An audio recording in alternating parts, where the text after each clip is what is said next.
сайн байцгаана уу? Энэ condensed matter physics буюу хатуу үеийн физикс гэж байгаа заримдаа бол одоо нэгтарсан орчны физик гэж нэрлэгдэх ийм онлайн семинарт оролцож байгаа та бүхэнд бол баяр хүргье. За энэ семинарын зорилго бол нэлээд тийм өвөрмөц юм аа.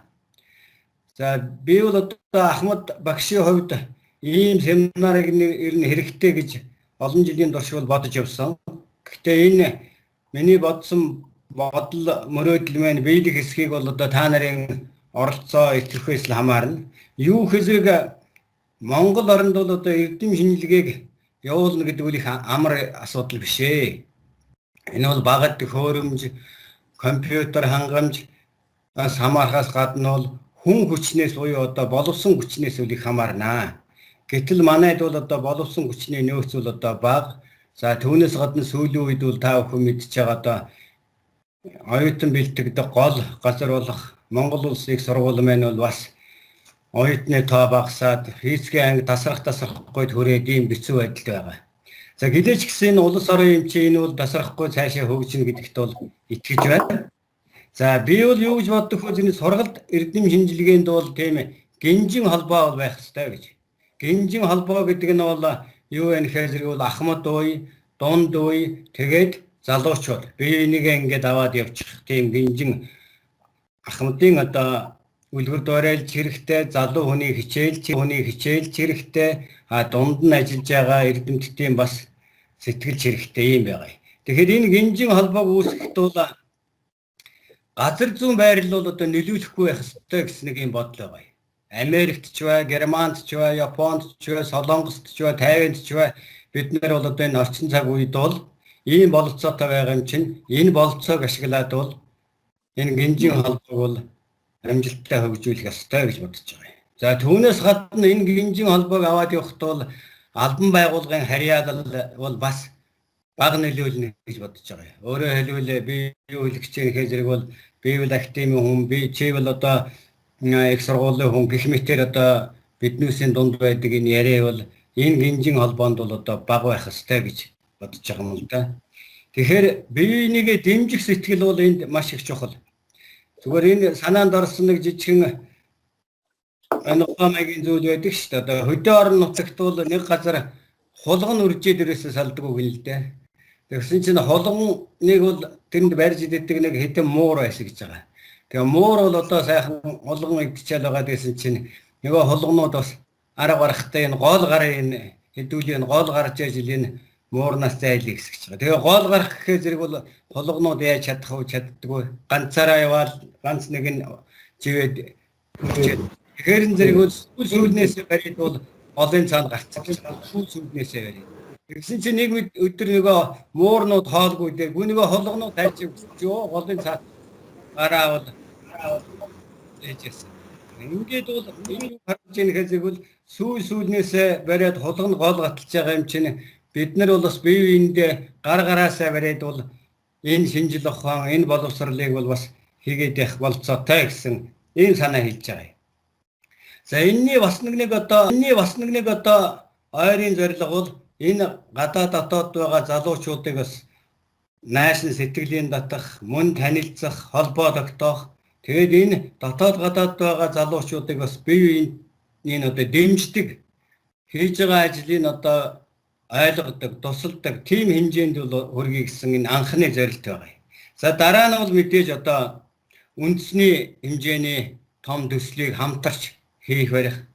За тэгээд бүр одоо ойрын ирээдүйд бол олон улсын хэмжээний хурал зохион байгуулахад бол дотоод гадаадын хүмүүсийг бол одоо хамтруулах, нэгтгэх ийм зорилго бол агуулж байгаа юм. За манай физик технологи хүрээлэнд бол өмнөх үеийн захирлууд бол энэ асуудлыг бол дэмжсээр хийсэн. Одоо алтан цаг захирлын үед ч их дэмжижсэн. Довноод байгаа залуучуудыг бол цалин мөнгө өгч хүртэл одоо дэмжижсэн. За энэ бол шинэ захирлын үед бол энэ холбоо энэ ажиллагаа бол улам одоо шин шатнд гарна гэж найдаж байна. За ер нь бас одоо өсвөрийн сонин болгоод хэлэхэд өсвөр би бас нэг юм онлайн хуралд оролцлоо шүү дээ. Нэг Довнагийн яг энэ нэртэй хатуу юм физикийн зөвлөлт хорооны тэр хурал боллоо. Тэр хурал бол ямар зорилгоор хуралдах вэ зэрэг тэнд хэрэгжиж байгаа төслүүдийг одоо биднээсээ хэлдгээр бол төвшин тогтоох, приоритет тогтоох маягаар ийм хэлэлцлээ. Тэгэхдээ бол ямар асуудал чухал байна гэхээр зэрэг мөн боловсролын асуудал, биднээсээ ярьж байгаа асуудал бол тэнд бас хурцаар тавигдаж байна.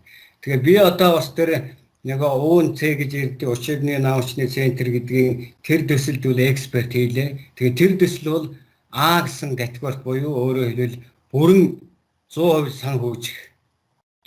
Тэгээ дараа нь бол 3 хуваалаа. Зарим нэг нь бол одоо тэр сэрийн үнжил байна л та. Тэгэхээр боловсрал гэдэг бол одоо хаанч байна, чухал тавигдаж байна гэдгийг бол ингэж хэлэх гэсэн. За тэгээд энэ бол одоо семинарын зорилтыг тодорхойлсон миний үг. За тэгээ бусдад хүмүүс одоо сэтгэлдээ хэлнүүл. За ингээд физик технологи хүрээлэнгийн захирал академич даваасан бүг одоо орж манай семинарт нээж үг хэлнэ гэж орж байна. За баярлалаа. За сайн байцгаана уу? Та бүгдийн сайн байцгаана уу? Та бүгдийн энэ өдрийн амрыг ирье.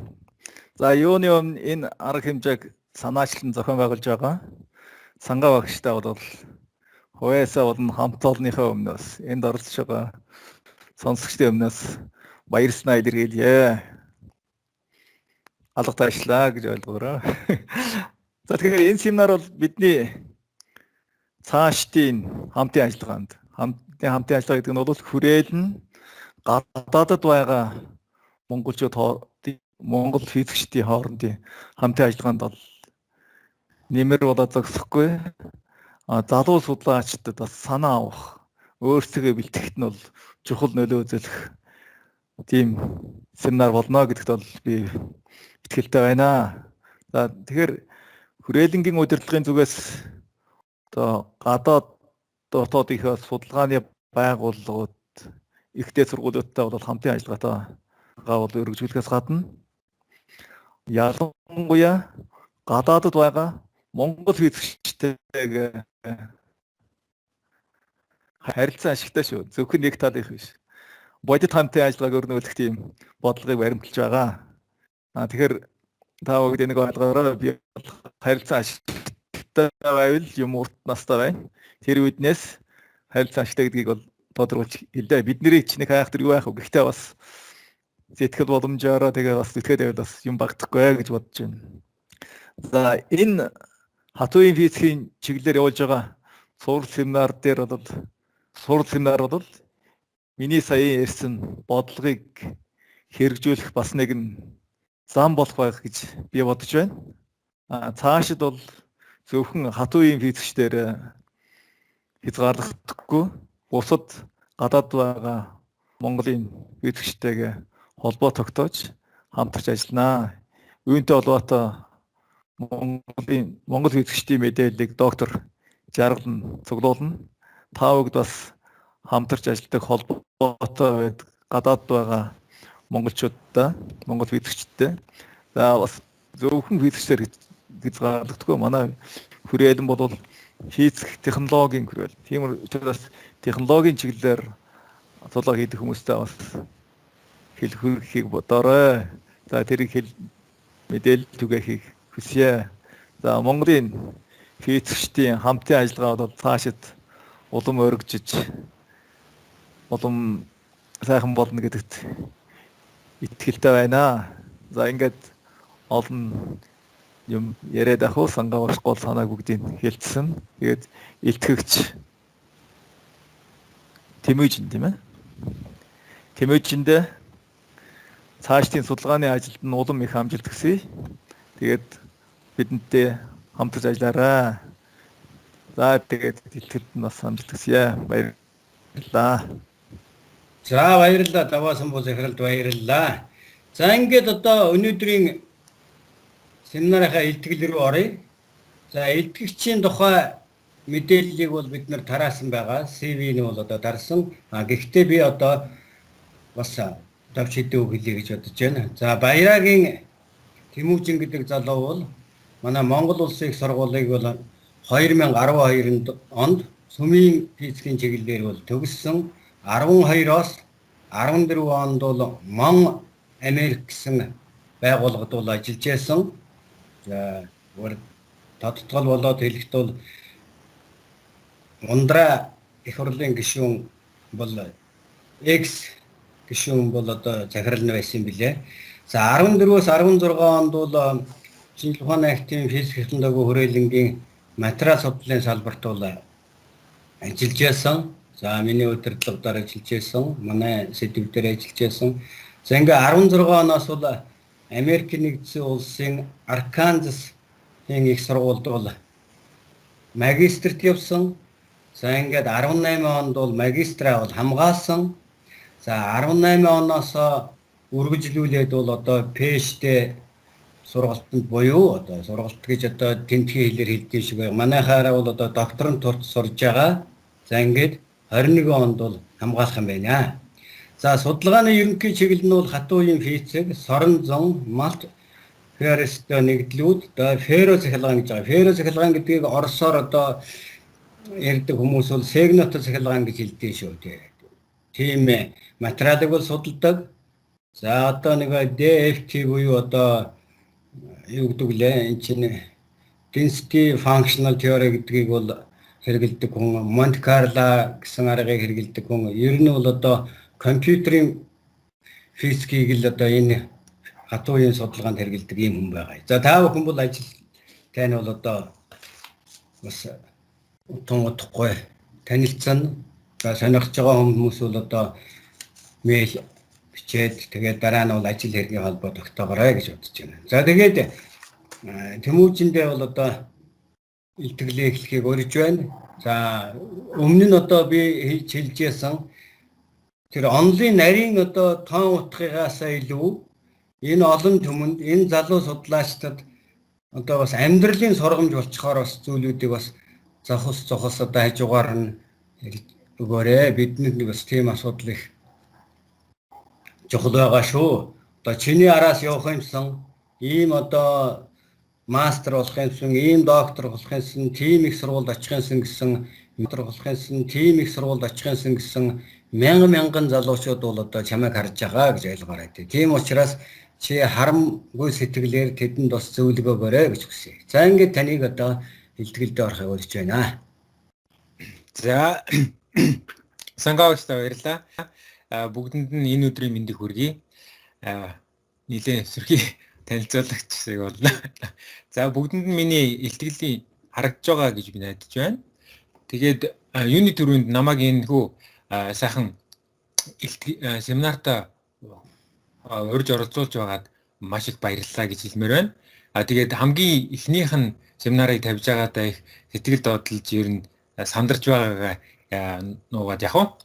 Тэгээд ерөнхийдөө өнөөдөр миний өгөх илтгэл маань болохоор epitaxial strain effect on the structural, magnetic and magnetoelectric properties of strontium 0.5, barium 0.5, manganese oxide films гэдэг нэртэй байгаа.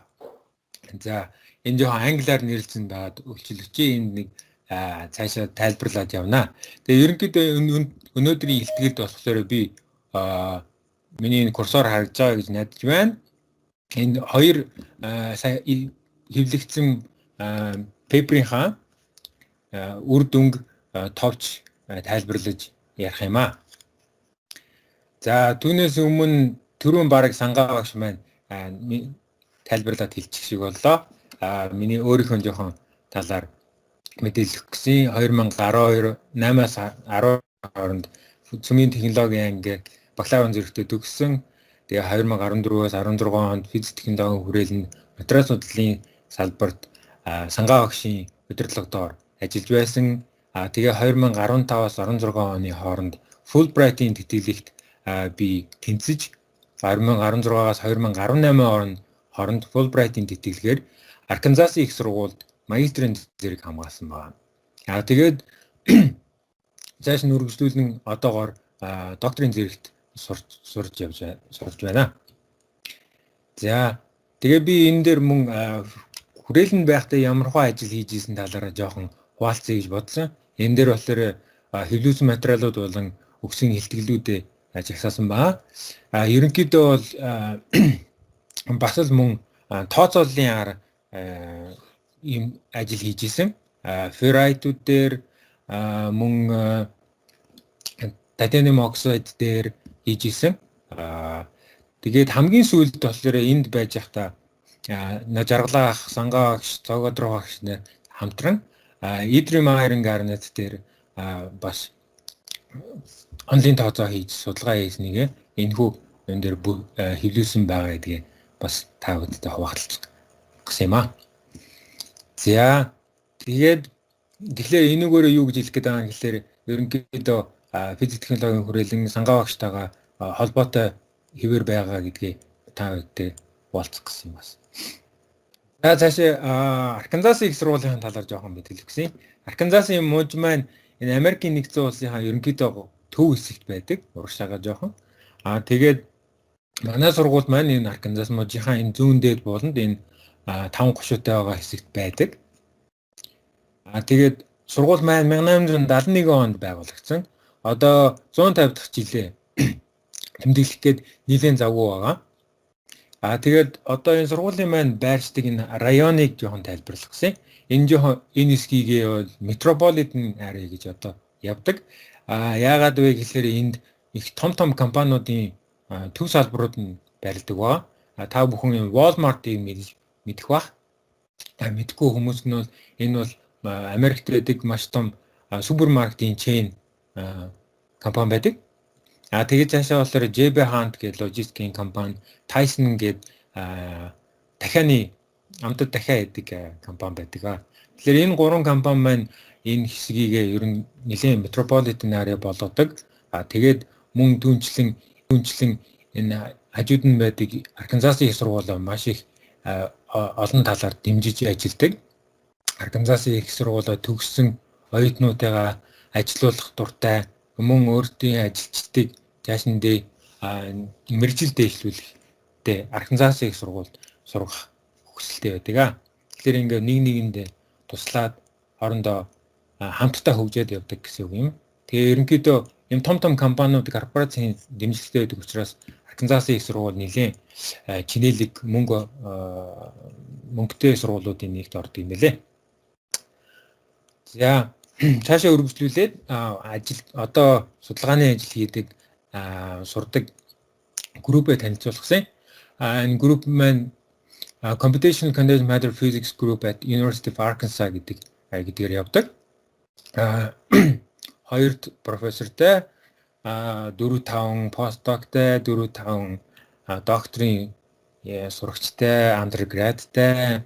Тэгээ хамгийн гол удирдагч нь болохоор миний багш Laurent Blech гэдэг хүн байгаа.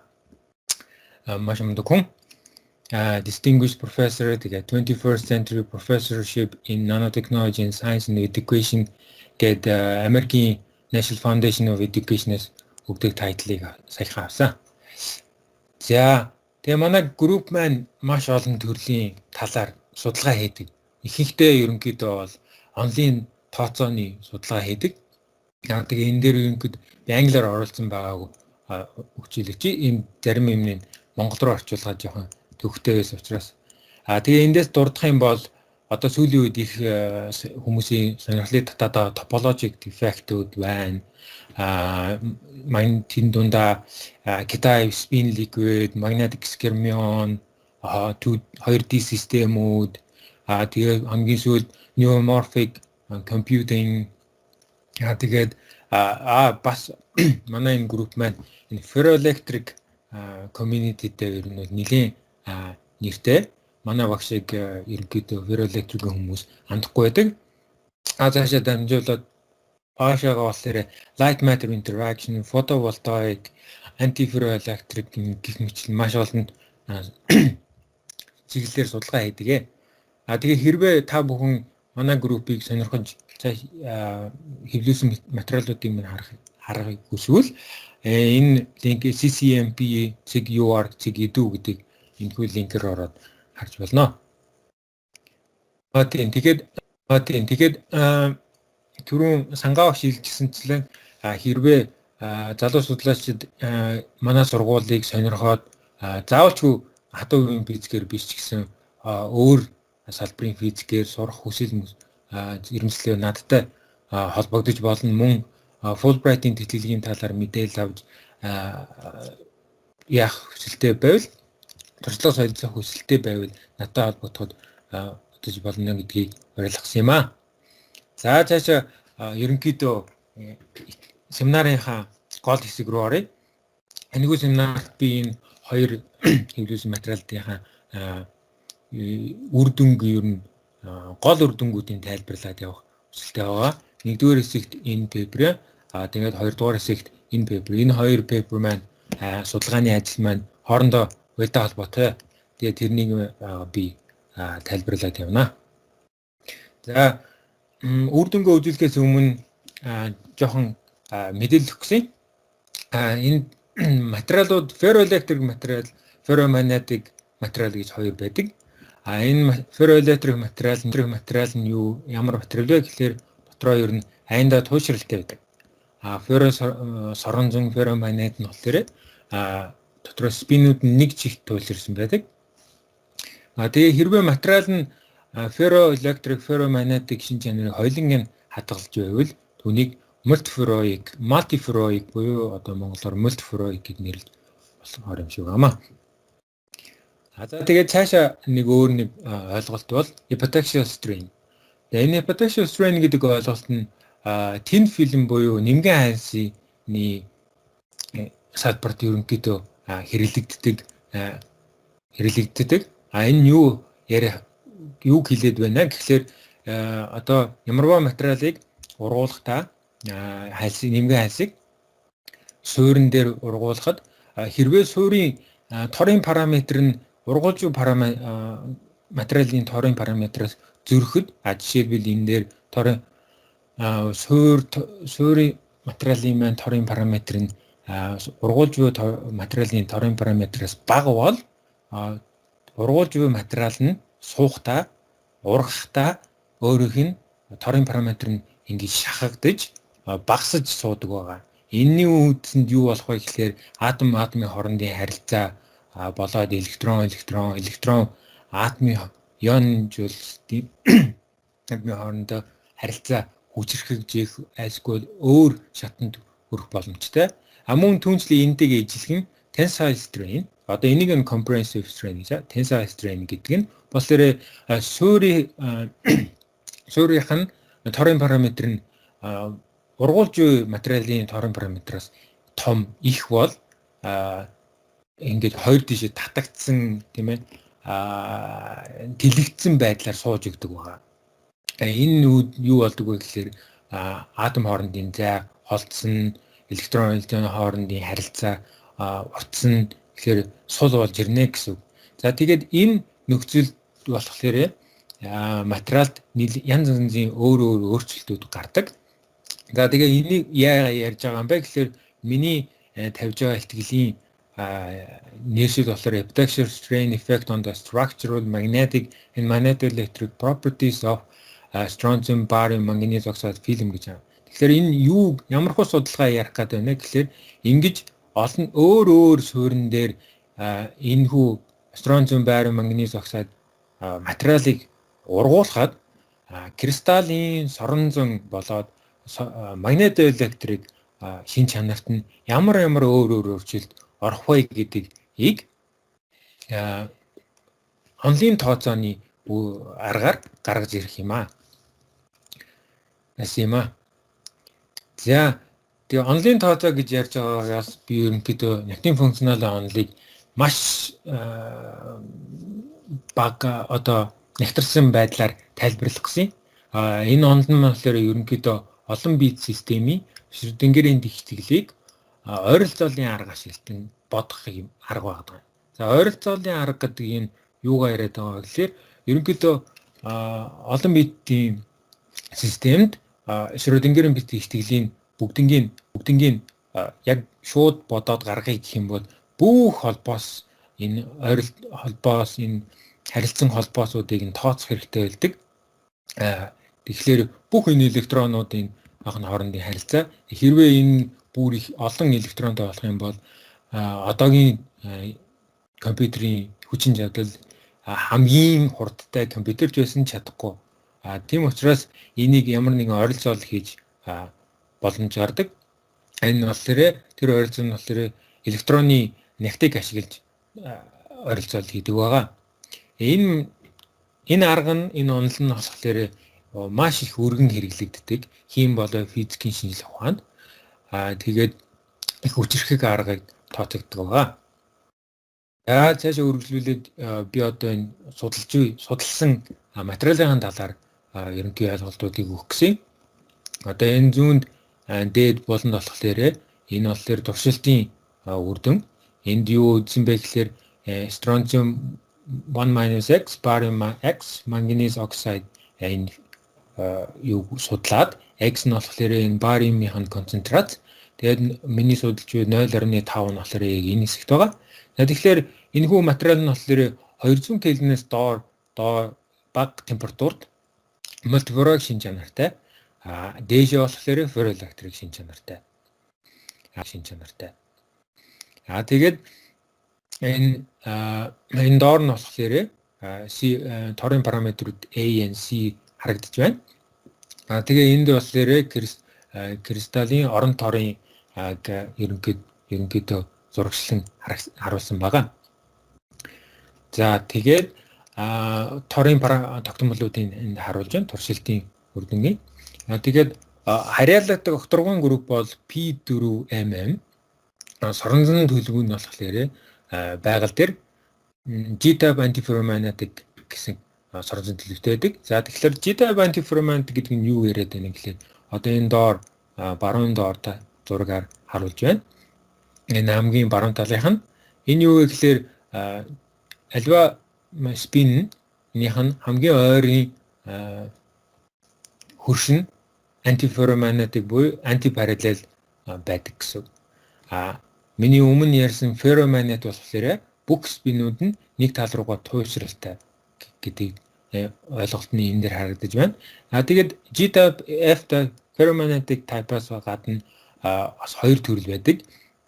Одоо A-type нь болохоор энэ зүгтээ антиферромагнетик байгаад хоёр талынх нь хөрш нь болохоор ferromagnetic нэг зүгтээ. Нөгөө C-type нь болохоор энэ зүгтээ ferromagnetic байгаад нөгөө хоёр талынх нь хөрш нь болохоор антиферромагнетик байна. За энэс гадна өөр соронзон төлөвүүд байдаг. Гэхдээ ерөнхийдөө энэ дөрвийг авч үздэг байгаа. За цаашаа явах юм бол эхний ажлын маань зорилго нь болохоор тооцоолын арга ашиглаад нөгөө миний түрүүний тайлбарлсан epitaxial strain-ийн нөхцөлийг тооцооныхаа тооцоололдоо оруулан үүсгэж кристаллын бүтэц захилгаан болон соронзон шин чанарын судалгааг явуулах байсан юм аа. За тэгээд одоо энэ болохоор гол үр дүн маань харагдаж байна. Энэ график маань юу үзүүлж байна гэхээр энэ бүх кристалл бүтцийн энерги нь торын параметраас шалтгаалаад гарч ирж байгаа. За энэ 387-оос ийшээгээ болохоор компрессив буюу ер нь шахагдсан мэдрэмж байдал төлөвт байна. Ийшээгээ болохоор expect тусмаа tensile буюу ингээд татагдсан тэлэгдсэн төлөвт байгаа гэж та бүхэн ойлгоорой. За тэгэхээр энэ доор болохоор энэ тайлбарлаад ирье. Энэхүү материал маань epitaxial strain-ийн үр дүнд фазын шилжилтэнд ордог ба хоёр. Гэхдээ энд өндөр симметрийн хоёр фаз байгаад байгаа. Тетрагонал. Тэгээд хэрвээ tensile strain-ийг явуулах юм бол ортромбик фаз шилждэг байгаа. Тэгээд тэр фазын шилжилт нь өндөр симметрийн тетрагоналаас ортромбик руу шууд шилждэггүй. Харин бага симметрийн моноклиник фазаар дамжин фазын шилжилт явуудгийг бид илрүүлсэн байгаа. Тэгээд хэрвээ tensile strain-ийг цааш нь явуулах юм бол ортромбик фазда соронзон фазын шилжилт ордог байна. За энэ фазын шилжилт нь энд харагдаж байна. Тэгээд шилжилт нь G-type-аас C-type руу шилжээд бүр цаашаа явах юм бол C-type-аас ferromagnetic төлөв соронзон төлөвт шилжих фазын соронзон фазын шилжилтүүд байна. Эсвэргээрээ нөгөө түнчлийн ижилхэн compressive strain талдаа болохоор tetragonal фазда энэ хэсэгт G-type antiferromagnetic-аас ferromagnetic фаз руу фазын шилжил хийдэг гэдгийг бид тодорхойлсон байна. За тэгээд цаашаа ерөнхийдөө бид ингээд хамгийн бага энергитэй энэ төлөвүүдийг ингээд авч үзээд харах юм бол ялангуяа polarization буюу туйшрал CO-ray торын параметрыг харах юм бол polarization tetragonal фазад энэ хар өнгөтэй фазад соронзон фазын шилжилт үүсэх үед энэ туйшралд маш огцом өөрчлөлт гарч ирж байгаа. Тэгээд хэрвээ compressive strain tensile strain-ийг явуулах юм бол tetragonal фазаас monoclinic фаз руу ороод тэгээд orthorhombic фаз руу орж байгаа. Тэгээд цаашаа явбал бас G-type-аас C-type руу соронзон фазын шилжилт энд мөн харагдаж байгаа туйшрал буюу polarization мөн адил өндөр өсрэлтийн өсрэлт харагдаж байгаа. Кристалл фазын шилжилтийн хувьд юу ажиглагдсан бэ гэхлээр яг энэ үед бага симметртэй monoклиник фазын дотор polarization буюу туйшрлын тэнхлэг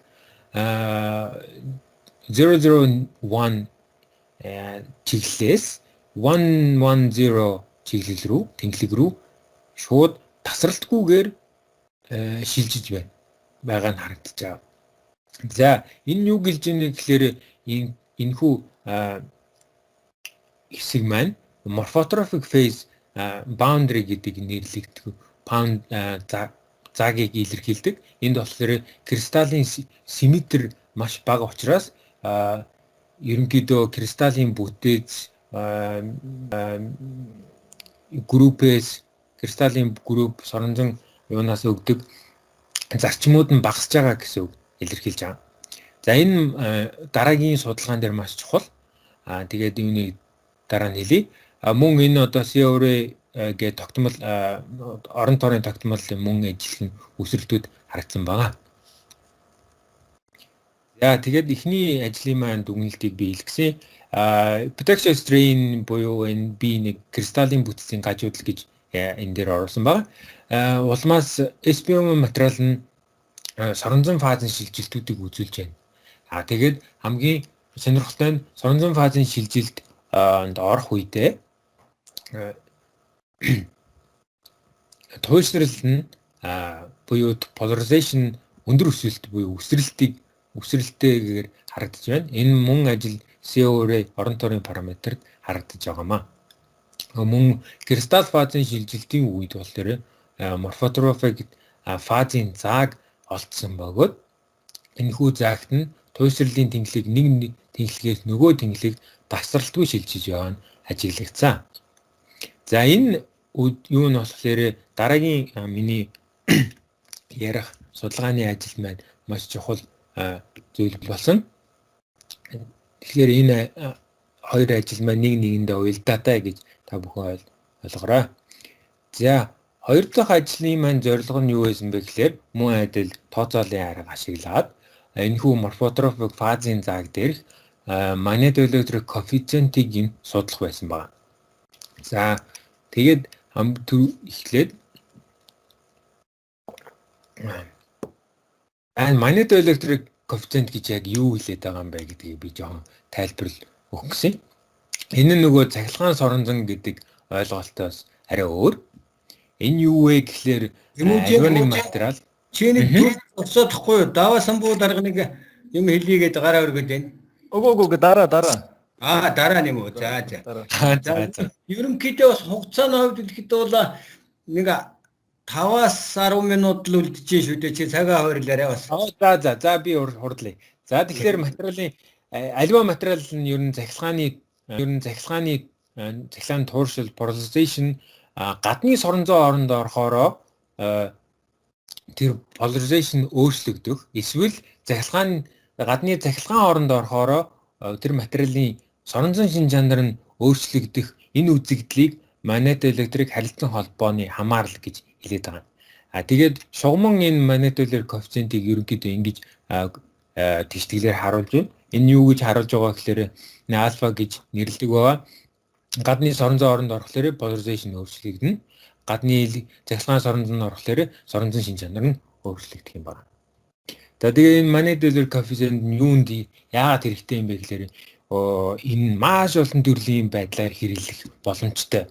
За резонатор, energy harvest, memory, тэгээ logistic маш олон төрлөөр ашиглах боломжтой. Хамгийн гол нь асуудал юунд байна вэ гэхээр яагаад дэлхийд даяар хэрэглэхгүй байгаа вэ гэхээр энэ өрөөний температур маш сул ажиглагддаг. Тэгэхэд энэ хүү коэффициентийг ихсэхийн тулд температураа багасгах хэрэгтэй болдог. Тэгээ энэ нь болохоор ерөнхий хэрэглээнд бол нэлээд асуудалтай. Тийм учраас энэ хүү коэффициентийг нэмэгдүүлэх өрөөний температурыг ашиглах боломжийн талаар судалгаа шинжилгээ одоо хүртэл хийгдсээр байгаа. Тэгэхээр одоо миний энэ 2 дахь ажил маань энэ хүү судалгаа шинжилгээний нэг хэсэг юм аа л гэж та бүхэн ойлгож байна. Тэгээд шугамн коэффициент нь болохоор соронзон окторгон группээс нь шалтгаалаад бас өөр байдаг. Манай миний материалын SPMO материалын хувьд соронзон окторгон групп нь M' to M2' байгаа. Энэхүү соронзон окторгон группт болохоор 2 альфа коэффициент байдаг. Alpha YZ, alpha ZY. За alpha YZ нь юу хэлээд байгаа юм гэхээр Z тэнглэгийн дагуу соронзон орон өгөхөд Y тэнглэгийн дагуу polarization өөрчлөгдөнө. Ижилхэн alpha ZY нь Y тэнглэгийн дагуу соронзон өгөхөд Z тэнглэгийн дагуу polarization өөрчлөгдөх ёстой байна. За энэ болохоор ерөнхийдөө гол үр дүн би хурдлах хэрэгтэй болсон баха. Тэгээд одоо энэ дээдлийнх нь граф болохоор юу хэлж байгаа гэхээр энерги орон тойрын тогтмолоос харуулж байгаа. Энэ яг эхний ажлын дэжлэгэн тетрагонал, моноклиник, ортромбик фазууд харагдаж байна. За тэгээд энэ доор нь юу харуулж байгаа гэхээр нөгөө альфа коэффициент шугамн манипуляр шугам коэффициентийг харуулж байгаа. Тэгээд юу харуулж байна гэхээр энэ харна тетрагонал фазыг, улаан нь моноклиник фазыг, цэнхэр нь болохоор ортромбик фазтайг харуулж байгаа. За alpha YZ-ийг бид бүгдээрээ дагаа явъя. Тетрагонал фаз дээр alpha YZ нь маш бага хэмжээтэйгээр байж ирсэн.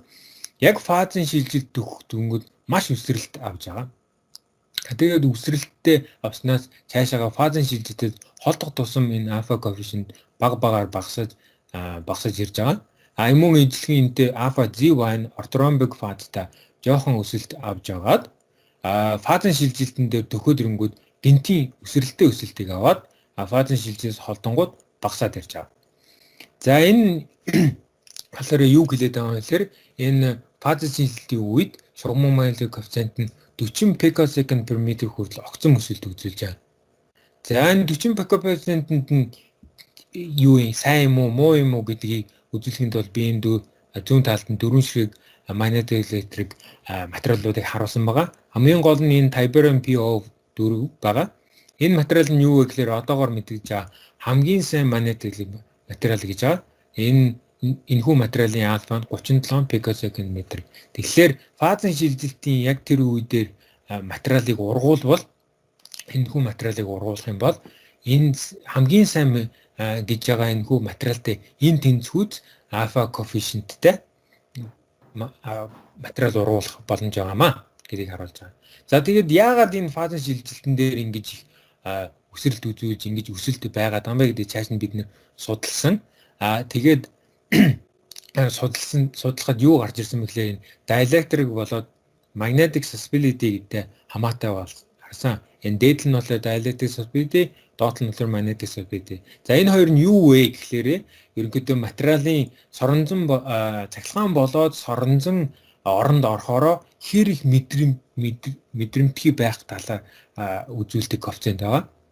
Тэгээд шууд харахад ойлгомжтой энэ альфа коэффициентийн өсөж байгаа энэхүү байдал нь энэ dielectric susceptibility-тэй шууд харахад ойлгомжтой харагдаж байгаа. Эндээс харах юм бол ерөнхийдөө энэхүү өсөлт нь энэ dielectric susceptibility-ийн өсөлттэй шугам холбоотой гэдгийг харагдаж байгаа. За энэний хамгийн гол гаргаж байгаа шийдэл нь юу вэ гэхээр хэрвээ өндөр материалын коэффициенттэй мультифрог материал гарган авахыг хүсэж байвал фазын шилжилтийн үедээ өндөр диэлектрик сульфидийг үзүүлдэг материалыг хайж ургуулвал өндөр коэффициенттэй материалыг гаргаж авч болно гэсэн үр дүн харуулж байгаамаа. За тэгээд 2 дахь ажлын маань дүгнэлт нь болохоор энэхүү SPMO нэмгэн хальсан кристаллын фазын шилжилтийн үедээ өндөр шугамн англи коэффициент үзүүлэлтийг харуулж байна. Тэгээд тетрагоналаас моноклиник, ортромбикоос моноклиник руу. Энэхүү фазын шилжилтийн үедээ энэ өсөлт нь юутай хамаатай, шугамн хамаатай бэ гэхээр диэлектрик сульфидтэй шугамн хамгаалтай гэдгийг харуулсан. Мөн бид нар энэхүү ажил дээр илүү дийлэнгээр харсан. Соронзон магнетик сульфидийн болохоор мөн энэ шугамн магнетик коэффициентийг ихсэх бүрэн боломжтой талаар бид нэр харуулсан байгаа. Хэрвээ та бүхэн сонирхож байвал энэхүү хэвлүүлсэн материалыг минь харж уншихыг би урьж байна. За тэгээд анхаарал тавьсанд баярлалаа. За баярлалаа. Тэмүүдэндээ. За асуулт тавих хүмүүс нь гараа өргөөд явчаарай. За эхлээд Сангаа багш гараа өргөсөн. За Сангаа багш асуултаа. Багшийн микрофон хаалттай байна. Тэгэхээр хараач бидний зохион байгуулалтад бас мэдэгдэх хэрэгтэй. Энд чинь бол нэг удирдагч, нэг илтгэгч тэгээд одоо техникийн нарийн бичгийн дарга гэсэн ийм 3 хүн байгаа юм шүү дээ. Тэгэхээр бид нар нөгөө би бол яг одоо энэ семинарын хувьд бол удирдагч, Тэмүүжин бол илтгэгч, Жаргалан бол бүх юмыг одоо энэ процессыг явуулах ийм хүн. За дараагийн семинарын одоо нэгэнтээ бид нар ажил хэрэг ингээ бие бинийгээ ойлгох хэрэгтэй. Дараагийн семинар бол 5 сарын 4-нд болно 10 цагаас. За илтгэгч нь бол Эрдэнэ Баялаг, семинарын удирдагч буюу модератор нь бол Сэвжид Сүрэн. Ойлгогдож байгаа бол би нэг ийм схемээр л явъя гэсэн бодолтой байна. Жаргалан уучлаарай чи бит хоёр бас би нэг ойлголцсонгүй юу? Нэг ийм байна. Тэмүүжин одоо нөгөө компьютерийнхаа одоо жинхэнэ аргачлалын тухай чи ярина гэсэн нэг юм ярьжсэн. Тэрийг яагаад ярьсангүй? Энд чи их чухал байсан шүү дээ. Яагаад гэвэл одоо Солонгосоос одхоо ороод ирсэн байна. Их сургуулаас хэн ороод ирсэн байна. Цог өдрөх ороод ирсэн байна. Нөгөө DFT онлайн чинь тухай тэгээ програм хангамж эн чинь их сонирхол татж байгаа байхгүй юу? Тэр хэсгийг чи уг нь ярина гэж ярьсан шүү дээ. Слайд дээр чи байхгүй мөх аа? За хэрвээ би асуувал би үзүүлэе гэж бодож байсан. Чи одоо тэр 23 дугаар слайд үзүүлчихгүй мө? Энэ үү? Тэрний дараа чи надад явуулсан шүү дээ. Дараагийн слайдууд уу? Ерөнхийдөө бол энэ жижигэн тайлбарлаж байгаа. Тооцоолын арга хэрвээ одоо Сангаагч би нөгөө хүмүүс асуувал би харуулъя гэж үзсэн юм байна. За тэгэхээр ингээд Nectin Fonzol-ийн package буюу одоо би бол WASP ашигладаг. Тэгээ Energy Cut-off нь 550. Тэгээд K point нь болохоор 664. Тэгээд Exchange for Correlation function бол PPU plus UJ. Тэгээ U plus J параметр нь 3. Тэгээд 1 electron volter object. Тэгээд ерөнхийдөө хамгийн сүүлийн судалгаан дээр болохоор гадны сорон зоо орног оруулах тэр юуг WASP тэр бол байдаггүй. Тэрийг яаж би бол өөрөө оруулж өгсөн байгаа. Тэгэхээр ерөнхийдөө бол modified WASP гэж ойлгож болно. Тэгээд маш өндөр критертэй тооцоо хийж ерөнхийдөө шугамн манетелер коэффициентийг гаргаж авсан байгаа. Тэгээд ерөнхийдөө критерийн энэ дээр би харуулсан ба. Тэгээд manetoelectric coefficient-ийг тэр нь харагдахгүй байна тий. Тэр хэрвээ яаж энэ нөгөө dielectric болоод magnetic susceptibility-тэй manetoelectric coefficient нь холбоотой байна вэ гэдгийг талаар асуулт байвал ерөнхийдөө энэ аналитик энэ гаргалгаа нь болохоор ийм хоёр төрлийн тэгшгэлээр байгаа. энэхүү дэвтгэлээс би өөрийнхөө хоёр ширхэг алфаг ингэж гаргаж ирээд эндээс харах юм бол шууд энэ dielectric болоод magnetic suspension-тэй шугамн хамааралтай нь харагдаж байгаамаа. За баярлалаа. За одоо асуултанд орох уу? За дарааллын дагуу даваасан буугш. За тэгэхээр над нэг ийм асуулт байна.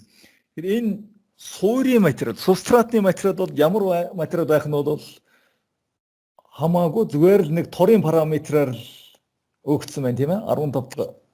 15 дахь слайдын дээр оцоход болох байхаа. Тэгэхээр Тий. одоо суурийн материал бол зөвхөн торын параметрыг өгчөж шүү дээ.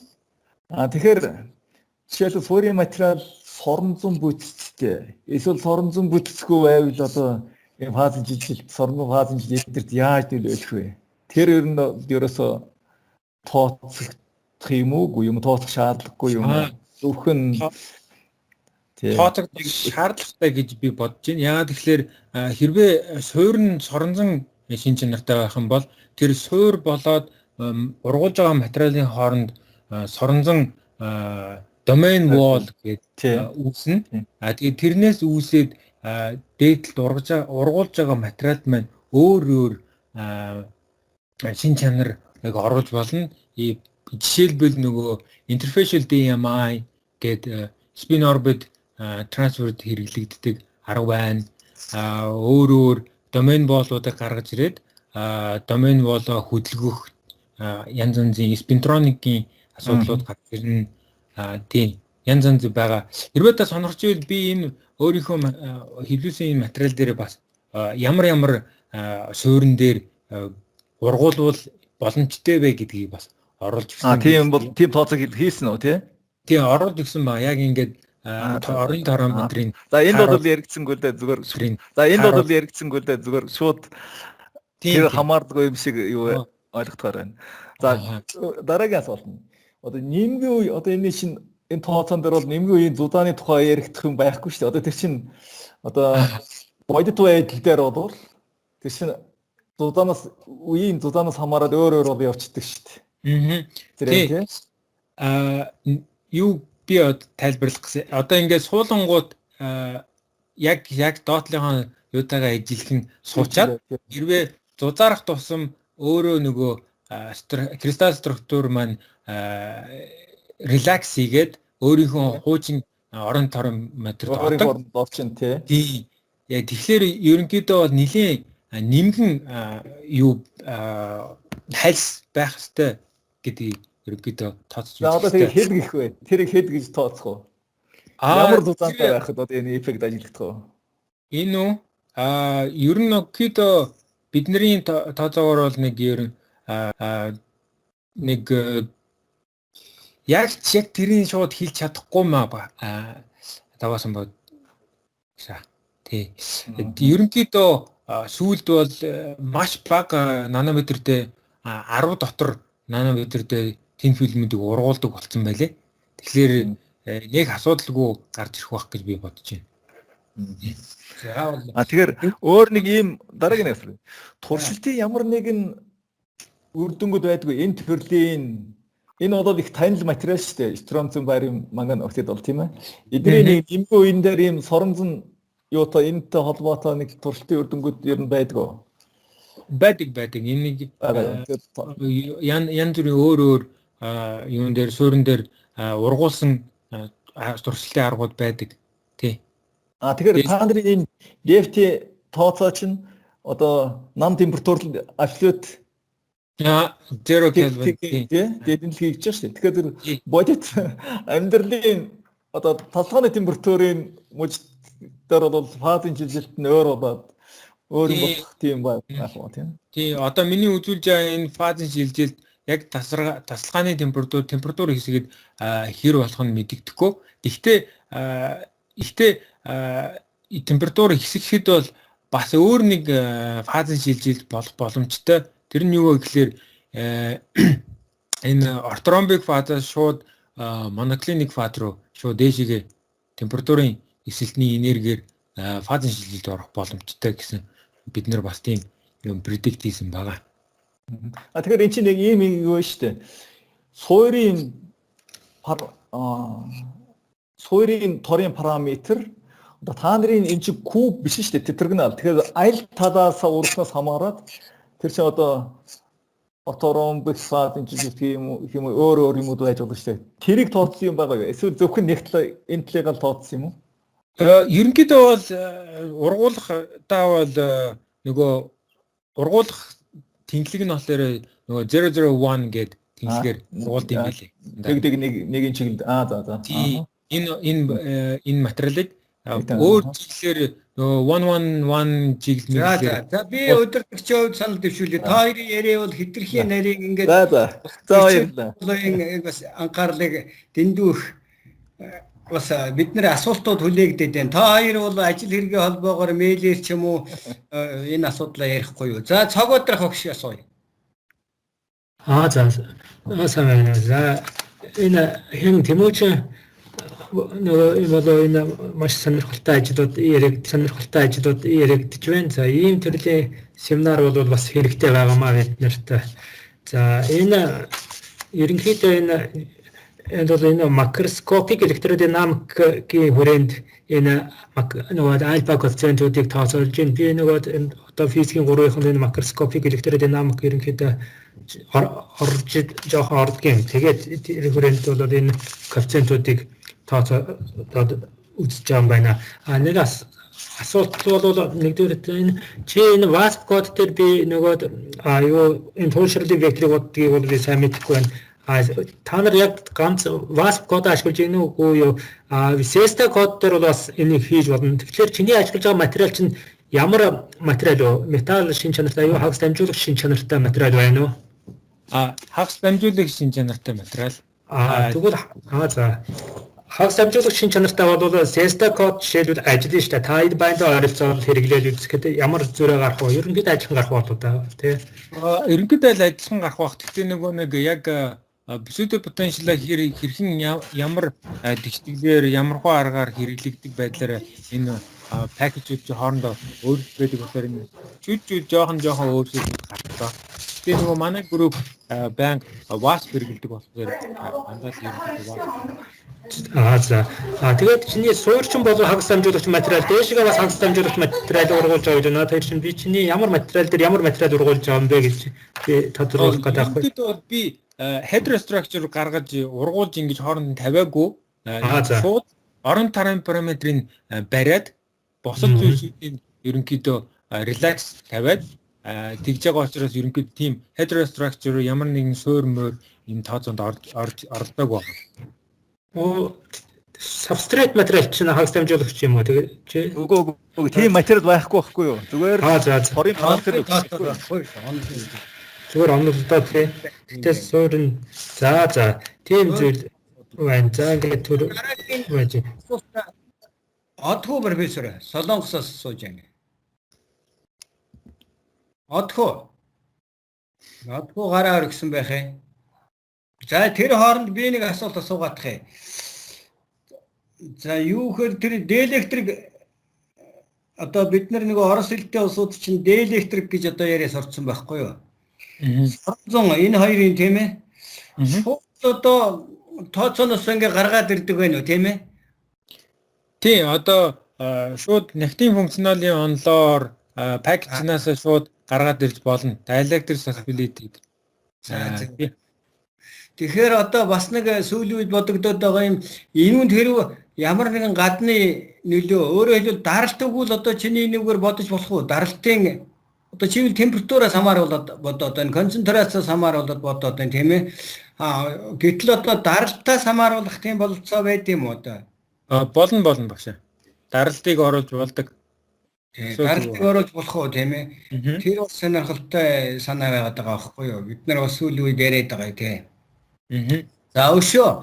За энд бол холцоос 2 холцол ороод их 3 холц болгож болох уу? Тэгэх юм бол одоо тооцоод энд үү гэсэн болох уу? 3 холц болоод ирэнгүү нөгөө яг орон тоорд орох атомын тоо гэсэн тэгэхээр нөгөө судлаа тооцооны одоо хийх хүчин чадал маань шаардлагатай хүчин чадал маань нэгсэн. Тий. За ойлголоо. За одгүй профессор. За. За ойлголоо. За одгүй профессор байна уу? байна. Сонсогч байна уу? Би сая нөгөө сонсож байна тий. за бүгдэнд нэг юм. За Тэмүүжингээс нэг 2 3 асуулт байна. Тэгээд юу вэ? Ерөнхий фундаментал асуултуудаа болъё дөө. Яг би нөгөө мэрэгжлийн хүн болохоор бас зөндөө асуулт байна. Би дараа нь хуваарэ. Зүгээр сангаа огшийн сая асуултан дээрс нэмэлтийн захилгаан тууршрлыг яаж бодсон бэ гэдэг дээр бас жоох эргэлзээтэй л байна л та. Яг бааш тодорхойлсон юм байна. Гэхдээ захилгаан тууршрал чи өөрөө тодорхойлолтоор эерэг сэрэг зөнөгтэй бөөмсийн тийм үү?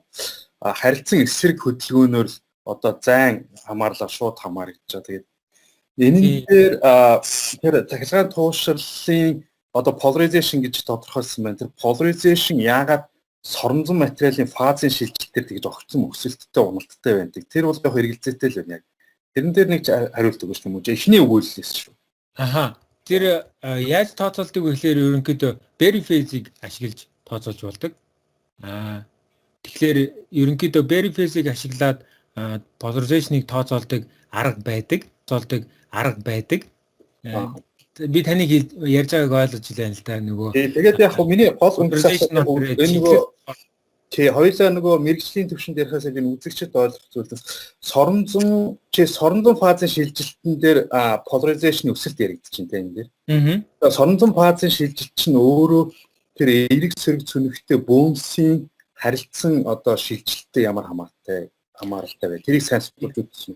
Тийм миний ойлгож байгаагаар бол ерөнхийдөө фронтон фазын шилжилтэнд ороход спинүүд нэг чиглэлд үүсэж байгаа болохоор тэнд нөгөө Coulomb repulsion, Hubbard correction энэ төр ороод ерөнхийдөө ионжууд атомууд нь хоорондын зайн өөрчлөгдөнө гэсэн үг л дээ. Тийм. Polarization шууд холбоотой тэр чинь нөгөө хоорондын зай өөрчлөлт энэ төр шууд туйшралт хамаатай байдаг учраас шууд тэрнээс л хамаарж байгаа гэсэн би ойлголттой байдаг. За тэр талаар хоёулаа дараа ярина яг хад тусдаа тэгээ судлах хэрэгтэй л юм байна. Тэгээ стрэнийн эффект өгж яасан байна. Polarization энэ стрэн жоохон практик талдаа хэтэрхий өндөр стрэн биш үү? Тэр талаар танаа удирдах юм. Тийм. Ер нь бол энэ ийшээгээ 4-өөс дээшээ бол нэлээд өндөр. Энэ хэсэгтээ бол ерөнхийдөө боломжийн.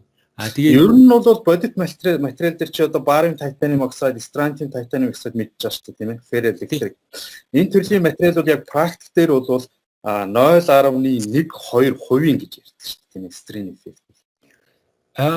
Миний яснаар бол нэг дээдл нь 2%-тай ургуулж тэр яг нингэн хадсан дээр байх магадлалтай. Чиний тооцоо бол болт юм байна. Одоо бүхэл. Гүгөө нингэн хайс миний хоо нингэн дээр нингэн хайс. За хоёр хүүгүүдээс ганц асуулт нэмээд асууч. Тэгээд яг бодвол нөгөө цаг нь юу биш. Хоёр асуултан дээр чи цахилгаан соромжийн коэффициентийг батсан юм байна, тийм ээ? Гүгөө би ч өөр magnetic coefficient гэдэг чинь цахилгаан соромжийн коэффициент л дээ. Тийм наач. Альфа коэффициент тийм үү? Гэхдээ electromagnetic coefficient биш шүү дээ. Энэ чинь арай өөр. Magnetic би шууд очуулчлаа л да. Magnetic гэхээр цахилгаан соромжийн коэффициент юм уу гэж асууж. За яг тэгвэл magnetic коэффициент альфа коэффициент ярьчих. Альфа коэффициентийн тодорхойлтыг би харж байхад цахилгаан оронд соромжин момент гэх юм уу соромжингийн өөрчлөлт юм байна тийм үү? Тодорхойлт нь. Цахилгаан оронд соромжингийн өөрчлөлт. Тийм. Эсрэгээрээ соронзон оронд туйшрлын өөрчлөлт. За тэгэхээр тийм байна. За тэгэхээр чи соронзон орноо өөрчилж байгаа. Үгүй соронзон фазаа өөрчилж байгаа. Соронзон фаз гэдэг чинь антиферромагнетикээс антиферромагнетик тийм ээ. Тэгэхээр гадны цахилгаан оронд оруулахад антиферромагнетик дээр цахилгаан соронзон орны өөрчлөлт гэж байхгүй шүү дээ. Энийг яаж юу гэж хэлсэн. Миний энэ хоёр дахь судалгаан дээр болохоор дандаа G-type антиферромагнетик үзэж байгаа шүү. Ямар ч соронзон фазын шилжилт хамаагүй ганцхан кристалл фазын шилжилтийн үеийг л үзэж байгаа шүү. Энд одоо юу штэ соронзон момент биш штэ магнетик момент. Антиферромагнетик дээр чинь total magnetic moment 0 шүү дээ тийм ээ. Тэгэхээр total magnetic moment ямар ч тохиолдолд 0 байсаар байхад альфа коэффициент яагаад өөрчлөгдөж байгаа юм бэ? Яг л альфа коэффициент чинь соронзон моментийн өөрчлөлт шүү дээ тийм ээ. Тий. За юу шүү дээ. Антиферромагнетик байсан ч гэсэн хэрвээ хангалттай хэмжээний соронзон оронд оруулах юм бол спинүүд нь өөрчлөөд ферро соронзон болох боломжтой.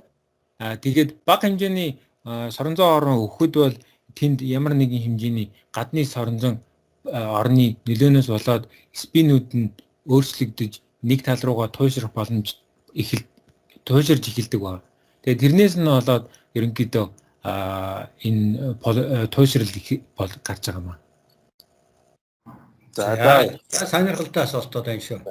Одхоогийн асуулт бол жинхэнэ мэрэгжлийн асуудлууд. Яг хөө Тэмүүжин хоёлаа тусдаа энэ үйлдэлийн дараа зүгээр сонирхолтой байна шүү. Бидэнд одоо дахиад нэг асуулт асуусан ч болж байна. Жохом бол одоо энэ семинарын зорилго чинь энэ тэнд ажиллаж байгаа энэ мэрэгжил нэгтэй хүмүүсийг учруулах уулзуулах юм шүү дээ. Чи хэрэг асуулттай бол асуу одхоо. Энэ чи болов асуулт яг хөө зүгээр яг цаашаага ингээд нөгөө бас бид нар бас бусдад мэдээлэл өгөх дээрээс нь одоо юу гэдгийг залуучууд хоорондоо өөрсдийнхөө мэдлэгийг харилцан солиулах юмнээсээ. Тэгэхээр яг Тэмүүжингийн сүүлийн асуултан дээр би яг авч чадсангүй. Гэхдээ яг хэдүүлээ хоёулаа бас тусад нь энийг ярилцах зайлшгүй хэрэгтэй юм байна. Тийм одоо энэ дээр би яг нөгөө сэтгэл энтрийг харуулад яг тэгж тайлбарлахгүй бол нилээн жоохон шууд ойлгоход хэцүү. Зүгээр яг миний бүдүүн баргийн ойлголтоор бол цахилгаан оронд орж байгаа цахилгаан оронд материалыг оруулахад соронзон шинж чанарын өөрчлөлтөөр нь альфа коэффициентийг тодорхойлж байгаа юм гэсэн ерөнхий ойлголттой байна. Гэтэл бид нар цахилгаан оронд шүү. Соронзон оронд оруулдаг юм шүү. Үгүй тэгэхээр тэгвэл цахилгаан магнитоэлектrik коэффициент гэдэг өөрөө та ингэж бас ойлгож болно. Одоо жишээлбэл соронзон цахилгаан оронд оруулахад одоо жишээлбэл ямар нэгэн материал дотор доменуудтай байгаа шүү дээ, тийм ээ. Хэрхэн юутай ч гэсэн антиферромагнетик шууд ингэж харагдж байгаасын доменуудтай байдаг, антиферромагнетик доменуудтай. Тэгэхээр ямар нэгэн чиглэлд соронзон орон өгөхөд тэр доменууд нь тэр чиглэлээ рүүгээ хандрах одоо тэр чиглэл рүүгээ туушрах нь эхлэх байхгүй. Тэгэнгүүт нөгөө спинээ өөрчлөөд чиглийн өөрчлөлчингүүд спинээ дагаад нөгөө атомууд маань Тэмүүжин юм байна. Хоёлаа даваасамбуу захирлын бас асуултанд зэрэг хариулчих. Юу тодорхойлолт нь ингэж шүү дээ. Даваасамбуу шууд соронзон оронд орсон өөрчлөлт юм шүү гэдэг. Би бол ойлгохдоо чиний материалыг цахилгаан оронд орсон өөрчлөлт цахилгаан орон дох соронзонгийн өөрчлөлт гэж ойлгоод байна шүү. Тэрийг миний энэ дээр болохоор юу хийсэн бэхээр би соронзон ороо өгөөд тэгээд материал тухай polarization буюу туйшралтад ямархуу өөрчлөлт орж байгаа гэдгийг судалсан. Тэгээд тэрийг судалсангуудаа хэмжээнээс альфа коэффициентаа гаргаж ирж байгаа. соронзон ороноос. За нарийн асуудлууд байна. Би дундуур нь та нарыг бодож хооронд би бас энэ залуучууд тандад амьдралын тухай энэ Тэмүүжин эсперантаас бас яаж явсан тэнд амьдрал байгаа нэтрэ гэж бас зүгээр энгийн иргэн хүний хувьд залуу хүний хувьд бас асуулт асуугаарай гэж уриалж байна. Одоо бол энэ мэрэгжлийн ном хаилцсан бол явж байна. Их сайхан байна тий. За одхоо болсон уу? За би болсон болгоё тий. Энэ бас бараа өргөх уу тийм ээ. За баярлалаа асуулт. Яг одоо мэрэгжлийн асуулт байна шүү дээ сая. За тэгээд Тэмүүжин сая гадны соронзон орон өгч нэг юм. Тэгээд тэрний цахилгаан орон дотор байгаа туушралын векторын шинж чанарыг судлаад байгаа юм байна шүү дээ. Тэгэхээр эргээд чи нөгөө соронзон орон өгсөн байгаа юм чинь бас харимхай шинж чанарт өгж байгаа өөрчлөлтүүдийг бас судалж үзээгүй юу? Magnetostriction тал юм уу, electrostriction тал юм уу, electrostriction талын юмнуудыг судалж үзээгүй юу? Тэрийг судалж болно. Гэхдээ тэрийг нэг судалж үзээгүй байгаа. За. Тийм. Тэгээд ерөнхийдөө тэр мөр бол бүгднгийн болох ба тийм.